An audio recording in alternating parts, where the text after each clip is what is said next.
Bonjour, dans cette cinquième vidéo, on va continuer la série d'exercices, deuxième série.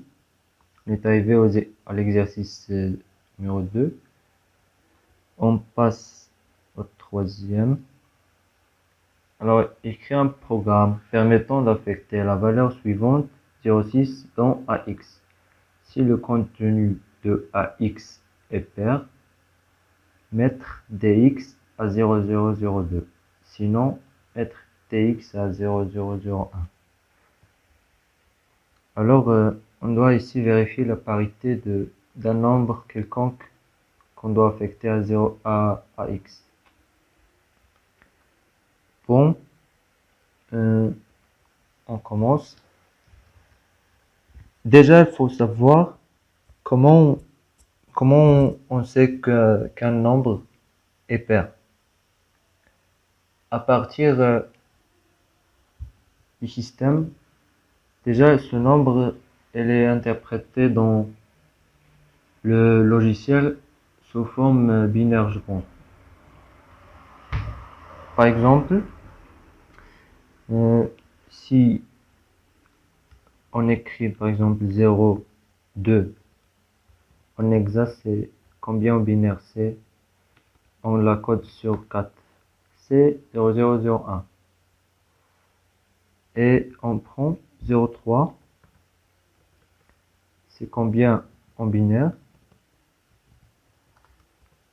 ça va être 0, 0, 1, 1. Vous allez remarquer quelque chose ici dans la parité. Si on prend 0,5, c'est combien binaire? C'est 0, 1, 0, 1. Et si on prend 6, c'est 0, 1, 1, 0. Voilà, vous remarquez que 2 est un nombre pair. Remarquez que c'est toujours dans les nombres pairs. Voilà, ici 6. Le premier nombre d'unités ici est 0. Et si vous testez un autre nombre pair, vous allez trouver que le premier nombre d'unités ici dans la conversion binaire, c'est 0. C'est toujours 0. Et pour les nombres impairs, c'est 1. Voilà comment savoir un nombre si elle est paire ou impair d'un point de vue binaire. Et voilà ce qu'on va faire dans cet exercice.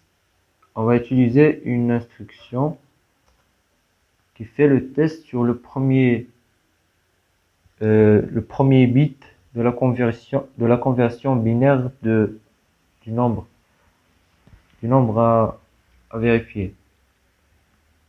Voilà, on affecte un nombre dans AX, ici, dans AX, et le contenu de AX est pair si on doit faire dx 0,2, sinon on doit la mettre à 0,1. Voilà, on fait 0, on move 0,2 dans AX, et l'instruction qui fait ce test là sur le premier bit, voilà, c'est test. Il teste le premier bit du registre AX. Donc on fait test AX et on écrit à droite le premier bit, c'est 1, le premier. Voilà. C'est le premier bit qu'on veut tester, le premier. Voilà, on va toujours faire ce test là pour vérifier si un nombre est pair ou impair. Ah voilà, ici, on va utiliser le ANSO pour voir parce que ce test là, elle va modifier le flag du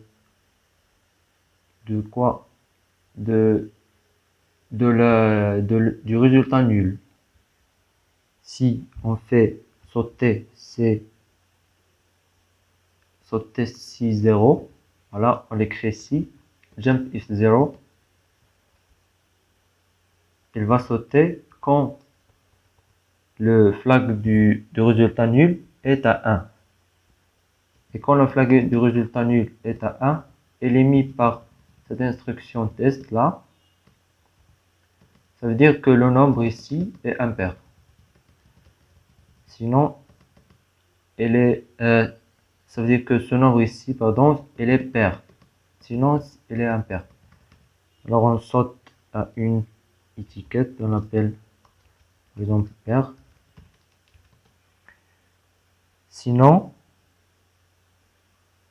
on fait juste un saut inconditionnel parce qu'on sait le cas échéant impair. Voilà. On fait une étiquette de pair. On va mettre tx à quoi? Tx va le mettre à 0,2 si elle est paire. Et on fait le jump ici pour ne pas exécuter l'instruction qui suit. On fait AND et on fait l'étiquette impair. Alors on affecte à dx valeur 0,1. On termine par l'étiquette AND. Et voilà. Ici, ça va faire le test sur le premier bit de la conversion binaire du contenu de AX. On va tester le premier bit. Ici, si le premier bit est à 0, le flag de résultat nul va être mis à 1.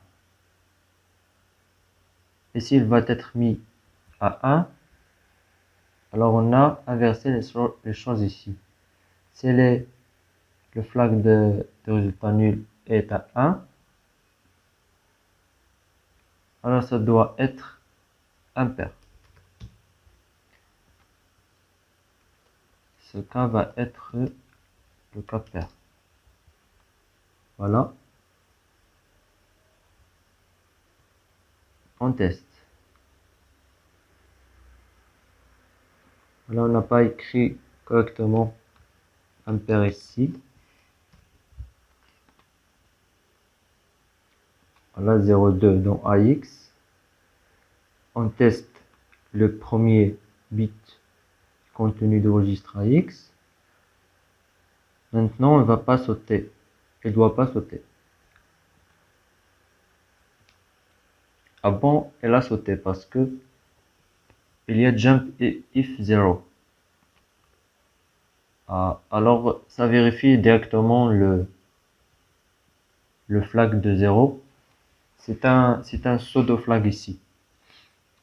On ne doit pas penser à ce que contient le flag. On retourne à notre travail premier. Alors jump if 0, ici c'est quand le flag déclare le 0. C'est pas ce qu'il contient le flag. Jump if 0, c'est quand le flag déclare le résultat 0.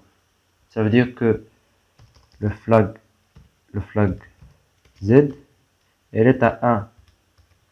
Mais on teste pas sur ce 1 ici. On teste, cette instruction veut dire que il y a un résultat nul. C'est ce qu'on a besoin pour dire que le contenu de AX est pair. Voilà. On a encore écrit impair incorrect. Voilà, 0,2 dans AX. On va tester ce premier bit de AX. Il va sauter à pair, voilà. Il va affecter 0,2 dans DX. Il va sauter à la fin. Voilà, On a fini avec cet exercice. On peut tester avec un autre nombre qui est pair pour vérifier. Voilà, pour vérifier le programme. Alors 0,2, 0,9 dans AX. Le test, il va pas sauter. Il va sauter maintenant. Il va affecter 0,1 dans DX. Et voilà, ça marche.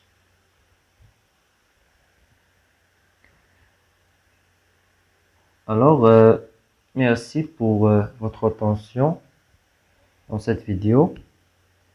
On y voit la vidéo prochaine dans laquelle on va continuer de faire notre série d'exercices. À bientôt.